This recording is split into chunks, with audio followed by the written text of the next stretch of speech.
and welcome to episode 11 of Branchline, this beginner's model railway journey.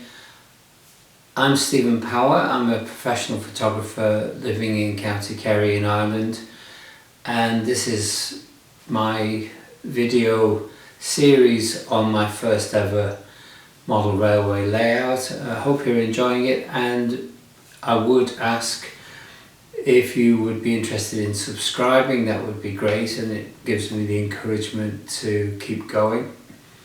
In this episode and the next one, I want to concentrate on the central area of the layout where the tracks are not laid, actually just a big empty space in the middle.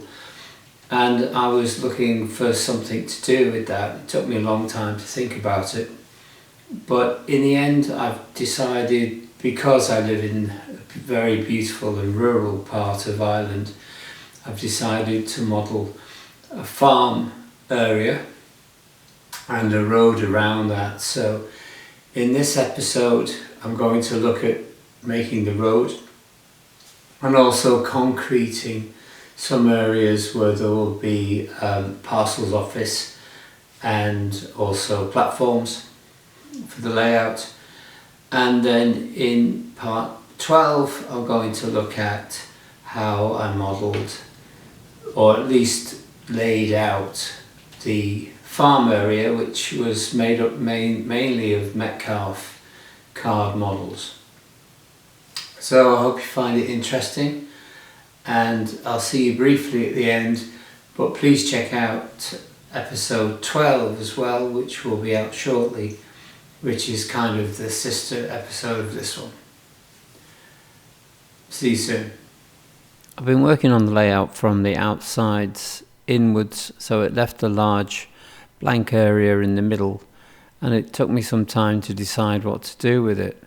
So you can see here I've drawn an outline of various areas which will include a farm area in the middle and some station car parks on the right hand side.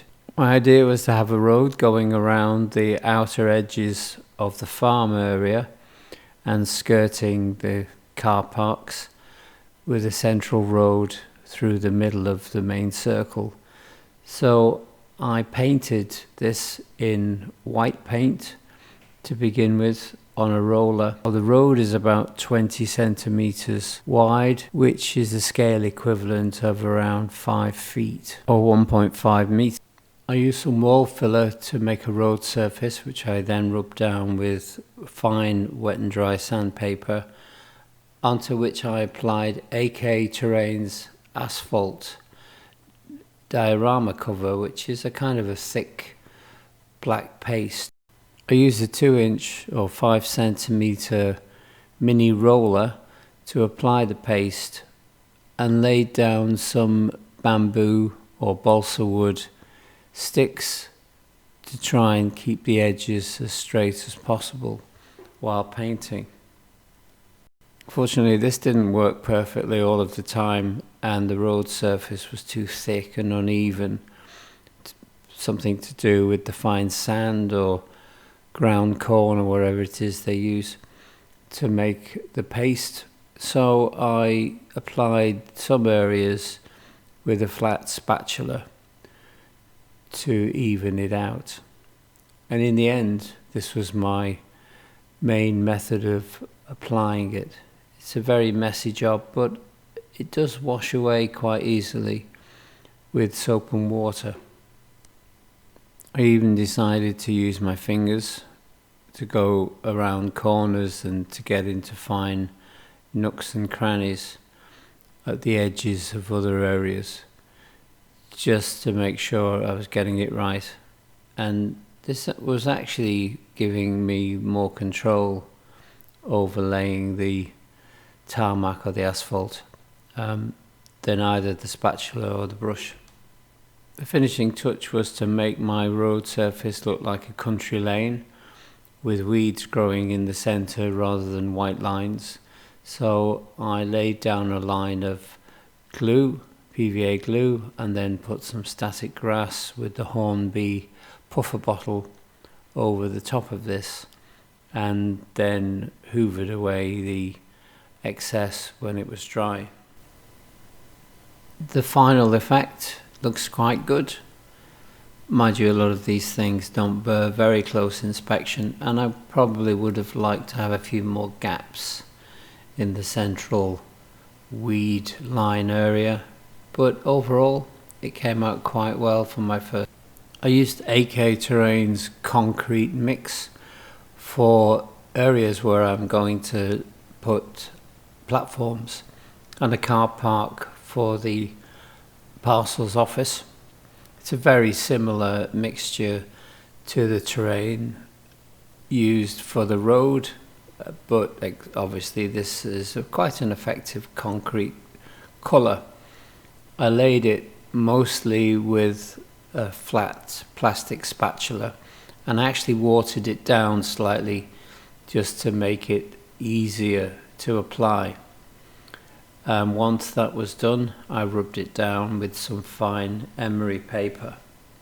As with the road area, I used my finger to apply the mix around small nooks and crannies, like this walkway I had made out of balsa wood pieces. Overall, I think the effect was really good, although I do want to add some weathering powder just to take off the brightness a little bit. So I hope that was interesting and useful for those of you who haven't used the AK Terrains paints. They do seem to be very useful. I'm not sure exactly, as I said, what they're made of. It's maybe some kind of ground